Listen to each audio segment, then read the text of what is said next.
네, 사도행전 9장 36절에서 42절 말씀입니다. 사도행전 9장 36절에서 42절 말씀입니다.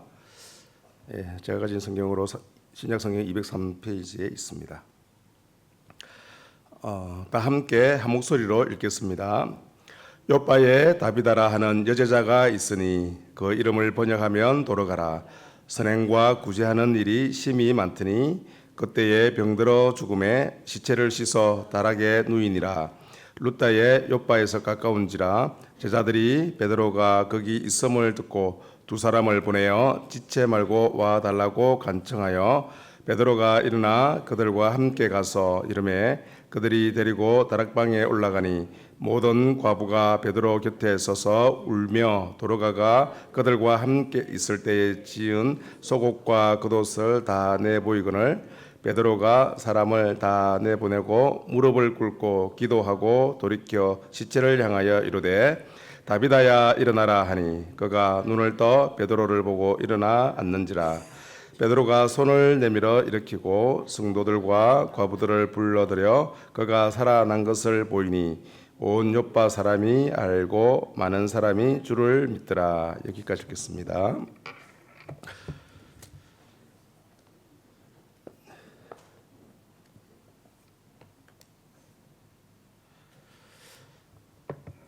제가 만나 뵌 적은 없지만 박누가라는 선교사님이 계십니다. 아마 보신 분들도 계실지 모르겠습니다. 인간극장과 영화로도 나왔습니다. 아픈 만큼 사랑한다라는 제목의 영화인데요. 박누가 선교사님이 필리핀에서 의료 선교를 시작한 것은 1989년이었습니다. 루소섬 비가오 북부의 산악지대를 사역지로 택해서 그렇게 사역을 하셨습니다. 바기오라는 곳에서 12시간 동안 비포장 도로를 달려야 닿는 그런 아주 오지 산악지대였습니다. 누구도 오지 않는 곳이라는 그 사실이 선교사님을 붙잡았다고 합니다. 이후 필리핀을 거점으로 동남아시아 오지만 찾아다니면서 죽어가는 수많은 이들에게 생명을 불어넣었습니다. 외과 의사였던 우리 선교사님께서 대형 버스를 이동병원으로 개조를 했습니다. 가족이 함께 살면서 의료 사각지대에서 주술에 기대 사는 그런 이들에게 의술을 행했습니다. 의사인데도 선교사님은 병을 달고 살았다고 합니다. 워낙 오지를 다니다 보니까 장티푸스, 콜레라, 이질, 댕기열, 간염 등 끊임없이 선교사님을 괴롭혔습니다. 급기야는 1992년에 췌장암에 걸렸지만 다행히 초기여서 수술을 받고 완치되었습니다. 그런데 2004년에 또 위암이 선교사님의 발목을 잡았습니다. 그럼에도 선교사님은 낙심하지 않고 계속 선교를 이어갔습니다. 치료는 하나님의 작품이라는 소신대로 수술을 받았고 다시 선교지로 돌아갔습니다.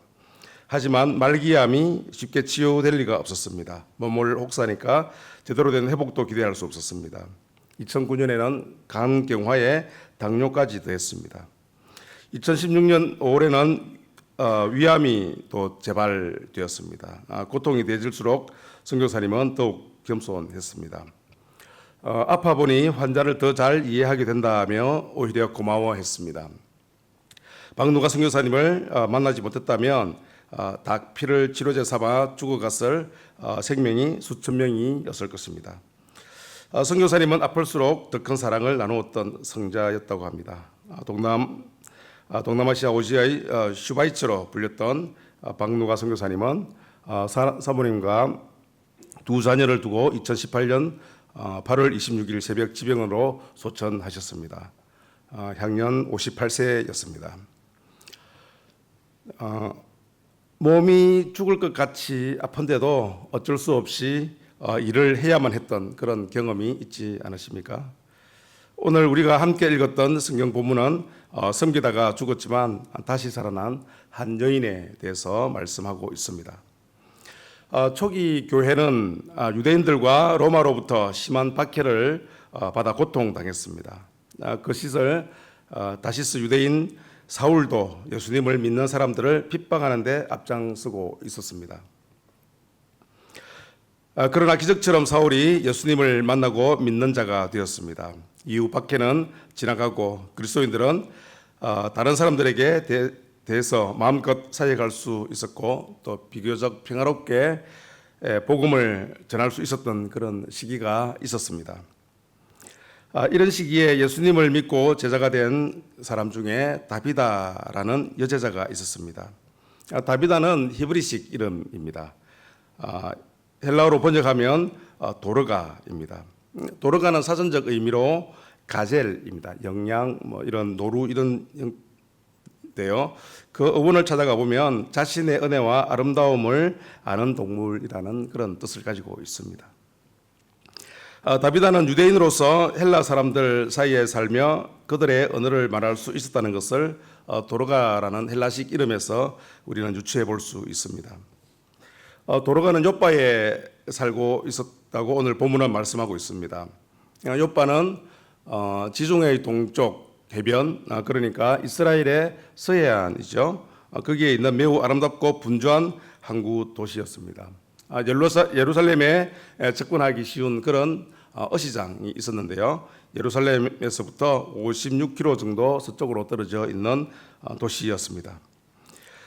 도르가 시대의 욥바는 로마 통치 아래 있었고 특별히 바다에서 사고로 남편을 잃은 그런 과부들이 많다는 것이 특징이었습니다.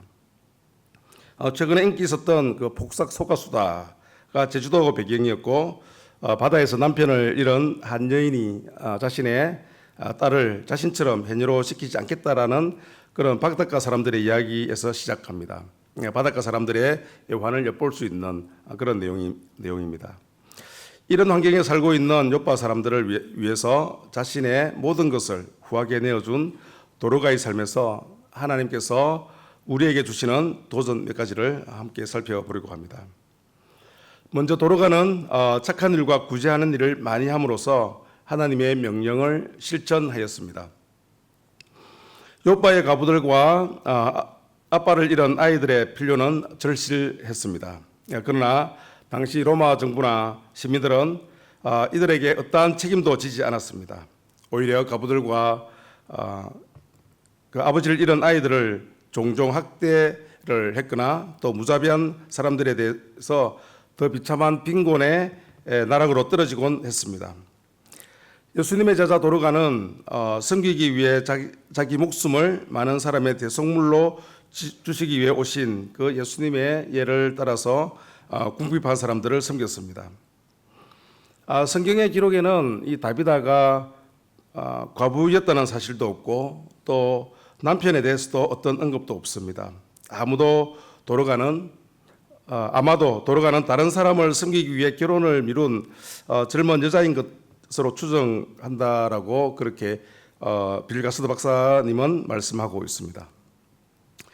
하나님은 그분의 모든 자녀들을 도우시고 또 인도하신다고 약속하셨습니다. 그러나 하나님의 특별한 약속은 종종 다른 사람들보다는 과부들에게 향하는 경우가 많다는 것을 알 수 있습니다. 또한 비슷한 수준의 특별한 하나님의 관심은 아버지를 잃은 그런 아이들, 고아들에게 있었습니다. 따라서 성경에서는 고아와 과부를 함께 언급할 때가 많은 것을 볼 수 있습니다. 모세는 하나님께서 고아와 과부에 대하여 어떤 관심을 갖고 계신지 신명기 10장 19절에서 이렇게 기록하고 있습니다. 고아와 과부를 위하여 신원하시며 나그네를 사랑하사 그에게 식물과 의복을 주시나니. 또한 신명기 27장 19절에서는 하나님은 과부를 확대하는 자들을 저주하신다는 말씀을 기록하고 있습니다. 객이나 고아나 과부의 송사를 억울케 하는 자는 저주를 받을 것이라 할 것이요 모든 백성은 아멘 할지니라. 다윗 역시 시편에서 이렇게 기록하고 있는데요. 68편 5절입니다. 그 거룩한 처소에 계신 하나님은 고아의 아버지시며 과부의 재판장이시라. 또 시편 146편 9절에서는 하나님께서는 나그네들을 보호하시며 고아와 과부를 붙드시고 악인의 길은 굽게 하시는도다라고 기록하고 있습니다. 그러나 하나님께서 실제적으로 어떻게 과부와 고아들을 도울 수 있을까요? 하나님은 성령의 감동 되어 순종한 도로가처럼 헌신되고 기꺼이 하려는 의지가 있는 제자들을 사용하셨습니다. 도로가는 하나님의 특별한 약속을 이루는 데 있어서 하나님의 도구였음을 알 수 있습니다. 선교지에서 만났던 한 할머니가 계셨습니다. 65세 정도 되셨는데요. 10대 때 세 번째 부인으로 와서 아들 셋과 딸 셋을 낳고 살다가 남편이 죽고 혼자 되신 지가 이미 오래되셨던 그런 분이셨습니다. 둘째 아들을 잃었고요. 그 둘째 아들에게 또 아들이 한 명 있었는데, 그러니까 손주죠. 그 손주를 데리고 아직 미혼인 막내딸과 함께 살고 계셨습니다. 그런 과부였습니다. 시골에서 살았지만 무슬림인 그 민족 가운데서 과부로 사는 것은 쉽지 않았습니다. 특별히 딸들을 출가시킬 때 아버지가 없었기 때문에 당하는 그런 불합리한 일들이 참 많이 있었습니다. 막내딸은 저희들을 만나서 예수님을 믿었습니다. 대도시에서 사범대학을 졸업했지만 어쩔 수 없이 초등학교를 겨우 졸업했고 또 한쪽 눈도 실명한 어울리지 않는 그런 무슬림 남자에게 시집을 보내야만 했습니다. 엄마가 과부였기 때문에 당한 그런 불합리한 일이었습니다. 그 할머니는 저희를 만나서 딸과 함께 예배를 드리면서 또 위로를 얻고 예수님을 믿게 되었습니다. 그럼에도 예수님을 믿는 공동체가 없는 그 시골에서 과부로 힘겹게 살아가셨습니다. 저희가 추방되면서 연락이 끊겼고 지금 상황이 어떤지 전혀 알 수가 없습니다. 우리가 하나님의 도구가 된다는 것은 하나님의 마음을 알고 그 뜻을 이루는 데 서임받는다는 것을 의미합니다. 저희 교회가 교회적으로 착한 일과 구제하는 일을 많이 하고 있습니다. 많은 사람들이 도움을 받고 교회에 대한 좋은 마음들을 가지고 있는 것을 보게 됩니다. 그러나 우리가 성도로서 착한 일과 구제하는 일을 개인적으로 많이 한다는 것은 결코 쉬운 일이 아닙니다. 그러나 우리의 손길이 필요한 과부와 고아와 같은 그런 사람들을 돌보는 일에 참여함으로써 하나님의 명령을 실천하는 저희 모두가 되어야겠습니다. 두 번째로 도로가의 죽음에서 드러난 사랑의 흔적은 예수님을 드러내기에 충분했습니다. 우리는 사도행전 9장 36절 본문에서 선행과 구제하는 일이 심히 많더니라고 라는 그 말씀 외에는 도로가의 실제적인 행위에 관하여 아는 것은 별로 없습니다. 도로가가 도움을 필요로 하는 사람들에게 만들어서 나누어 준 그런 많은 그독과 속옷들 정도로만 구체적인 선행을 짐작해 볼 수 있습니다. 그러나 속옷까지 지어서 만들어 줬다라는 것은 그 사람들의 모든 상황을 속속들이 다 알고 있었다라는 것을 알 수 있습니다. 우리가 이것만으로도 도로가가 공동체에 있는 궁핍한 자, 또 홀로 된 자, 그리고 무력한 자들의 어머니였다는 것을 충분히 상상해 볼 수 있다는 거죠. 욥바에 있는 과부들은 도로가에게 필요한 책임을 안겨줬고 그들은 모두 도로가에게 의존했습니다. 도로가는 과부들과 그들의 자녀가 아팠을 때도 성심껏 돌보았습니다. 도로가는 그들이 굶주렸을 때 먹을 것을 나누었고 그들이 추웠을 때 옷을, 그리고 그들이 낙심되었을 때 위로를 주었습니다. 이것은 도로가에게 끝이 없는 자비를 베풀어야만 하는 사명처럼 느껴졌고 또 도로가의 육체적 한계에 이르기까지 에너지를 소모시켰습니다. 도로가가 어떤 병에 걸렸는지는 언급되지 않았습니다. 도로가의 죽음은 갑작스런 사건이었음이 분명했습니다. 도로가의 이 갑작스런 죽음은 즉시 공동체 친구들에게 전해졌습니다. 시체는 씻어 다르게 누이었습니다. 이때 루다에 베드로가 있었습니다. 제자들은 두 사람을 보내어 베드로에게 지체 말고 와달라고 간청했고 베드로는 일어나 그들과 함께 욥바로 왔습니다. 베드로가 도로가의 시신이 누워있는 방으로 들어갔을 때 모든 과부가 베드로 곁에 서서 울었다고 사도행전 9장 39절은 말씀하고 있습니다. 왜 이 여인들은 그렇게 깊이 슬퍼했을까요? 첫 번째 이유는 도로가가 베푼 물질에서 찾을 수 있습니다. 도로가는 그들에게 겉옷과 속옷을 만들어 주었습니다. 다른 말로 도로가는 가난한 사람들에게 그들이 가장 필요로 하는 것을 주었습니다. 우리는 종종 우리의 그 섬김이 다른 사람이 무엇을 필요로 하는지보다는 우리가 필요하지 않은 것을 주는 것에 근거를 둘 때가 많이 있습니다. 두 번째 이유는 도로가가 선물을 제공한 방법에서 찾을 수 있습니다. 도로가는 그 옷들을 자신의 손으로 직접 만들었습니다. 도로가의 선물은 시간과 노력의 대가였다는 거죠. 대부분 사람들은 돈을 줄 준비가 되어 있습니다. 그러나 야고보서 11장 27절에서 말씀하고 있는 그런 고아와 과부를 그 환난 중에 자신의 시간과 노력을 기꺼이 들여 돌아보는 그런 사람은 소수밖에 되지 않습니다. 도로가는 이 궁핍한 자들을 위하여 완전히 헌신했고 그들 가운데서 이 말씀을 개인적으로 실천한 참 제자였습니다. 이제 도로가의 행적을 상상해 본다면 도로가가 죽은 후 그처럼 대단한 추도를 받은 것은 그리 놀랄만한 일이 아닐 수 있습니다. 우리가 천국 소망을 갖고 살아가는 것은 정말 중요합니다.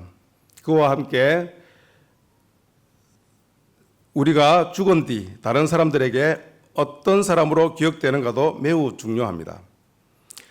돌아가신 분에 대한 나쁜 평가는 잘 하지 않을 것입니다. 그럼에도 내가 살아 생전에 다른 사람들을 위해서 무엇을 베푸며 살았는지는 내가 죽은 뒤에 베품을 받은 사람들에 의해서 평가가 될 것입니다. 시작할 때 말씀드렸던 박누가 선교사님이 소천하신 지 3년이 지나서 아픔만큼 사랑한다라는 다큐멘터리 영화가 나왔습니다. 선교사님이 베푼 사랑의 그 흔적들과 함께 의료사역이 지금도 계속적으로 이어져 가고 있는 것을 영화에서 볼 수 있습니다. 힘이 지나도록 필리핀 오지에서 의료선교로 섬겼던 그 선교사님의 사역으로 도움을 받았고 특별히 죽을 고비에서 살아난 그 필리핀의 현지인들은 결코 선교사님이 하신 일을 잊지 못할 것입니다. 그래서 그들은 선교사님의 죽음에 대단한 추도를 할 수밖에 없을 것입니다. 세 번째로 도로가를 죽음에서 살리신 분은 그리스도였고 이것은 많은 사람들을 죽게 돌아오게 했습니다. 요바에서 무슨 일이 일어났는지는 도시의 남동쪽으로 약 16km 정도 떨어져 있는 육지의 마을 루다에도 제자들이 보낸 두 사람에 의해서 전달되었습니다. 도로가 사건이 있는 본문 바로 앞 그 사도행전 9장 33절 34절에는 베드로가 예수 그리스도의 이름으로 8년 동안 누워있던 중풍병자 에니아라 하는 사람을 침상에서 일어나라고 명령해서 이렇게 세웠던 그 사건이 등장합니다. 그렇게 멀지 않은 거리에 있던 도시에서 일어난 초자연적인 사건은 금방 요바까지 소문이 났다는 것을 또 우리는 유추해 볼 수 있습니다. 요바에 있던 제자들이 소문의 주인공 베드로를 불렀고 베드로는 도로가의 죽음을 애도하는 사람들이 모인 도로가의 집으로 불려왔습니다. 갑작스럽기는 했지만 분명 베드로의 마음은 신실하게 그리스도를 섬겨왔던 도로가의 이야기에 감동을 받을 수밖에 없었을 것입니다.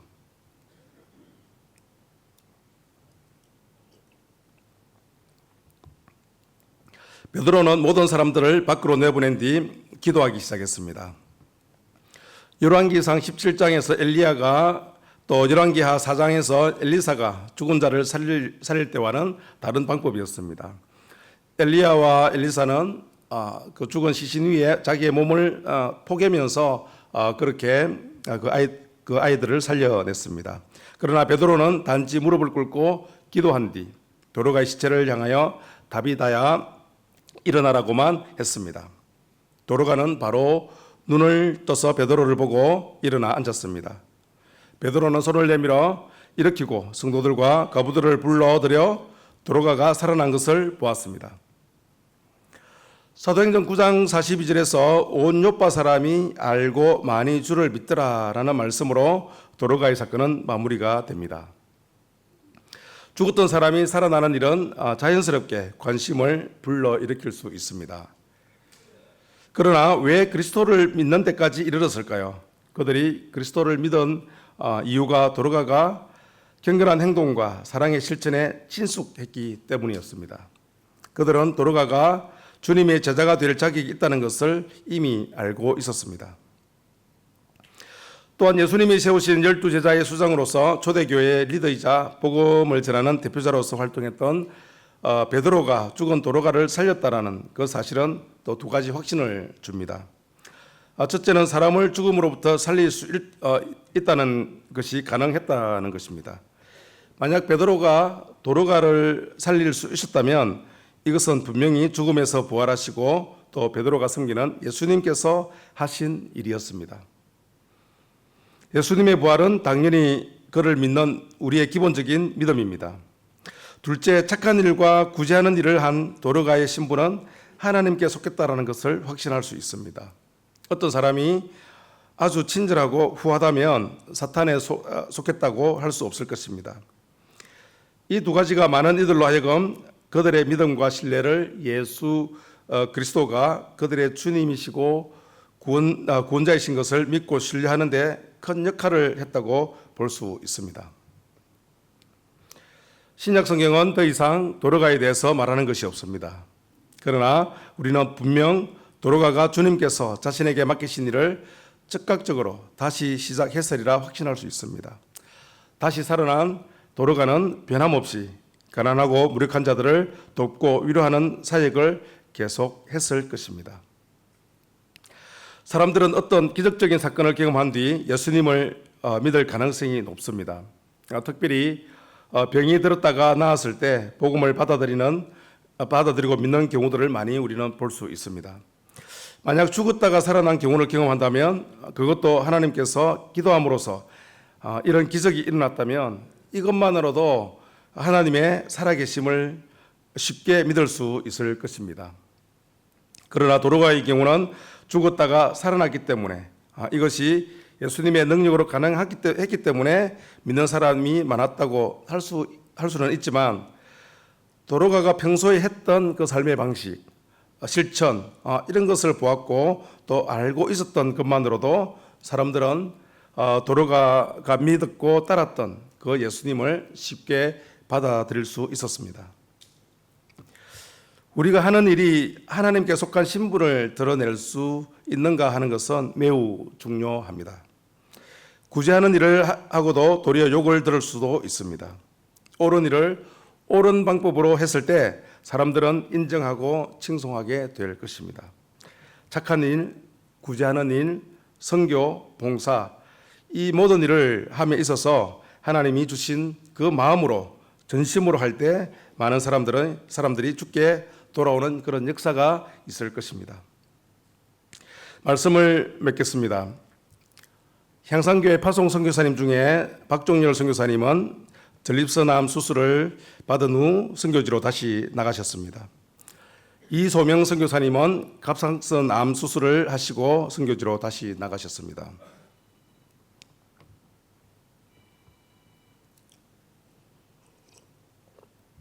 유브리스리아 선교사님은 부인과의 큰 수술 후에 선교지로 다시 나가셨습니다. 하은혜 선교사님은 일반암으로 분류되는 직장 유암종 수술 후 선교지로 다시 나가셨습니다. 선교사님들은 왜 자신의 건강을 챙기지 않으시고 그렇게 다시 선교지로 나가실까요?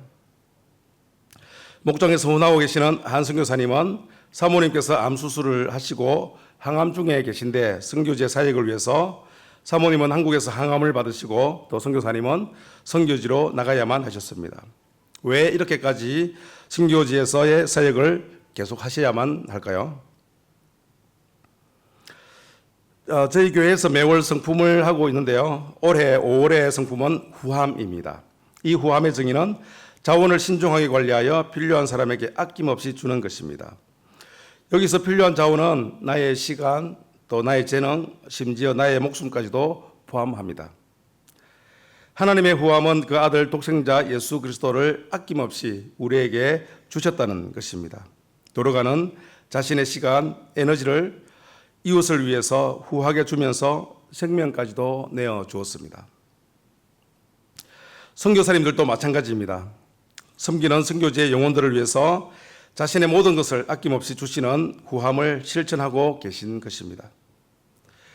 박누가 선교사님은 첫 번째 암이 걸렸을 때 필리핀 노주에서의 사역을 접고 한국에 완전히 철수하여 완전한 건강을 회복해서 더 안전한 한국에서 살 수 있었을 것입니다. 인터뷰 중에 박누가 선교사님은 마음이 약간 흔들렸다라고 그렇게 표현하고 있습니다. 그럼에도 세 번째 위암이 재발되었을 때도 다시 선교지로 나가셨고 그렇게 생을 마감하셨습니다. 만약 우리가 도로가가 기적처럼 살아난 후에 후에 더 이상 사역을 하지 않고 친숙한 유대의 고향으로 돌아가 나머지 삶을 살았다고 오늘의 본문을 해석한다면 이 본문은 큰 의미가 없을지도 모르겠습니다. 평소에 그가 보였던 사랑의 현실은 죽었다가 살아났다고 해서 달라지지 않는다는 것을 우리는 충분히 알 수 있습니다. 그래서 우리 선교사님들은 몸이 아파도 선교지에 계시고 건병이 걸렸다가 치료되면 바로 선교지로 다시 나가시는 것을 마다하지 않으신다는 것입니다. 사랑하는 성도 여러분, 우리를 구원하시려고 자신의 생명을 아낌없이 주신 분이 예수님이십니다. 우리는 무엇에 우리의 것을 아낌없이 주고 있습니까? 우리의 시간이든 재능이든 돈이든 우리는 마땅히 하나님의 마음이 있는 그곳에 우리가 가진 것을 아낌없이 줘야 합니다. 특별히 사람을 섬기는 일에 우리의 것을 후히 나누는 것은 하나님이 기뻐하시는 일입니다. 교회 안에서, 목장 안에서, 또 우리가 살아가는 그 삶의 현장에서 우리가 가진 것을 후히 나누는 저와 여러분이 되시기를 바랍니다. 그래서 주를 믿는 사람들이 많아지는 그런 놀라운 일을 함께 볼 수 있기를 간절히 바랍니다. 우리 함께 기도하겠습니다. 고마우신 아버지 하나님, 감사합니다. 오늘 본문을 통해서 저희들에게 큰 울림을 주십니다. 도로가가 요빠에서 이방인들을 섬기면서 특별히 하나님의 손길이 필요한 그런 과부와 고아들을 섬기면서 자신의 목숨을 아낌없이 내어 주었습니다. 그러나 하나님께서는 베드로를 통하여서 그를 다시 살리셨습니다. 살아난 도로가가 그냥 가만히 있었을 리가 없을 것입니다. 그의 사랑의 헌신은 죽었다가 살아난 후에도 다시금 그들을 섬겼을 것이라는 것을 우리는 확신합니다.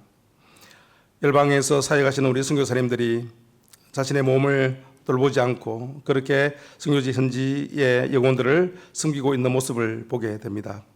병에 걸려도 또 큰 수술을 받아도 아랑곳하지 않고 다시금 선교지로 나가는 그들의 헌신을 보게 됩니다. 아버지 하나님, 저희들도 그냥 편안한 자리만을 바라지 않고 섬기는 일에 헌신하는 저희 모두가 되도록 주님 은혜를 다하여 주시옵소서. 주님께서 우리에게 주신 그 모든 것을 주님께서 기뻐하시고 주님께서 마음 주시는 그곳에 함께 드리기를 주님 앞에 기도합니다.